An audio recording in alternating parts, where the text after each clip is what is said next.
औज़ुबिल्लाहिमिनश्शैतानिर्रजीम बिस्मिल्लाहिर्रहमानिर्रहीम। बच्चों, कल तक तो हमने यहाँ तक पढ़ लिया था। डायग्राम मैंने आपको क्लियर कर दी थी कि मैग्नेटिक फील्ड और फोर्स जो है वो एक दूसरे के साथ परपेंडिकुलर है और आई की डायरेक्शन जो है वो इस पर ये नज़र आ रही है, करंट जो इसमें भी नज़र आ रही है। अब हम पढ़ते हैं कि when a current is passing through the copper rod from a battery, current is passing from a battery to the copper rod. The rod moves on the rails. The rod will move on the rail. ये जो rail है इसके ऊपर ये rod move करेगी। अब direction of the current हमने तीन चीज़ें कंसिडर की हैं। Direction of the current, magnetic field and the motion of the conductor. ये शोन इन फिगर 14.3, यानी तीनों चीज़ें आपको इसमें नज़र आ रही है कि किस तरह कंसिडर होंगे। It can be seen that the force on the conductor is always at right angle to the plane. अब फोर्स और जो मैग्नेटिक फील्ड हैं वो एक दूसरे के राइट एंगल हैं। Which contain the rod and the direction of the magnetic field, यानी दोनों रॉड का और इसकी जो हम कंसिडरेशन कर रहे हैं इसके अंदर दो चीज़ें जो हम देख रहे हैं। Which contain the rod and the direction of the magnetic field. The magnitude of the force depends upon the force का जो मैग्नीट्यूड है वो हमने डिपेंड करता है किस पर, दो फैक्टर्स पर। फोर्स देख लें आप सब जगह, हमने इसको फोर्स को कंसीडर किया।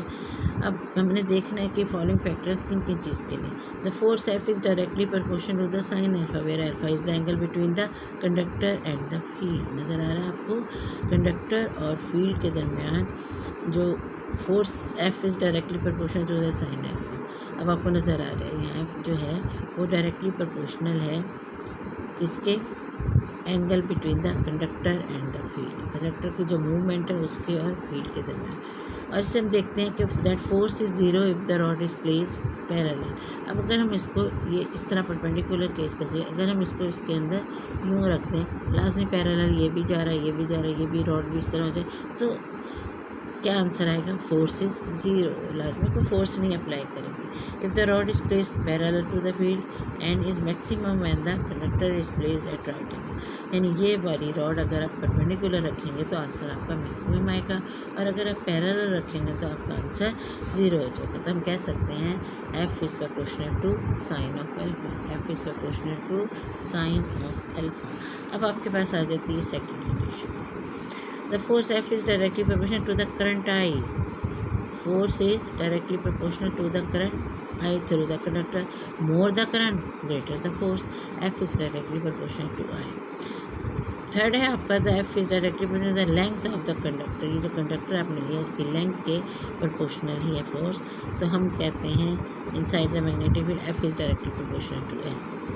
The F is directly proportional to the strength of the applied magnetic field. ठीक है, फील्ड के भी ये डायरेक्टली प्रोपोर्शनल है, और बी जो है एक दूसरे के डायरेक्टली प्रोपोर्शनल। जितना ज़्यादा स्ट्रॉन्ग फील्ड होगा उतनी ग्रेटर जो है वो फोर्स होगी, और हम कह सकते हैं strength of the magnetic field को हम बी से रिप्रेजेंट कर रहे हैं। F is proportional to B, तो एफ जो है वो प्रोपोर्शनल हो गया I L B sine of alpha, I L B sine of alpha, तीनों की है फिजिकल टू दिस वन। तो हम इसको कंसिडर करते हुए यहाँ पर जब हम इसको कंसिडर करेंगे तो हमारा आंसर क्या हो जाएगा? F is equal to K I L B sine of alpha. K proportionality, where K is a constant of proportionality. If we follows SI unit, the value of K is 1। Thus F is equal to I L B sine of alpha, F is equal to I L B sine of alpha. अब हमारे पास क्या है? ये चीज़ बहुत important है बेटे, ये आपने अच्छी तरह इस पैराग्राफ को समझना है।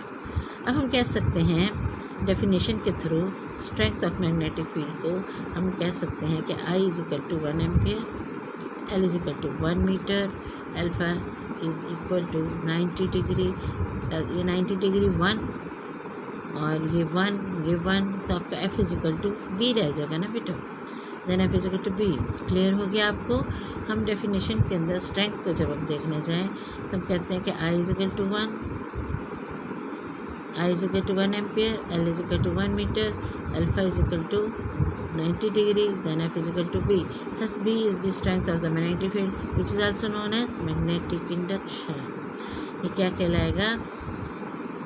The strength of the magnetic field, which is also known as magnetic induction. This when F is equal to B is known as magnetic induction. और हम इसको डिफाइन करते हैं कि as the force acting on 1 meter length of the conductor, 1 meter length of the conductor placed at right angle of the magnetic field, and when 1 ampere current is passing through it, 1 ampere current is passing through. तो इन units में हम देखते हैं B is tesla. In SI unit the unit of B is tesla, ये आपको याद रखना है.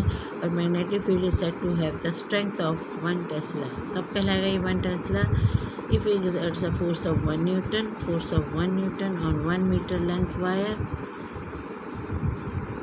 1 meter length of the conductor placed at right angle to the field when the current 1 ampere passes through the conductor, then 1 Tesla किसके equal है?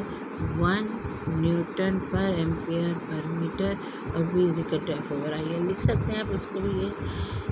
ये देखें ना, आई एल है तो ये एम्पियर और मीटर और F इज न्यूटन. क्लियर हो गया आपको? 1 टेस्ला इसके इक्वल. इसको आपने याद रखना है बेटा, उसको जहन में रखना है कि 1 टेस्ला किसके इक्वल है.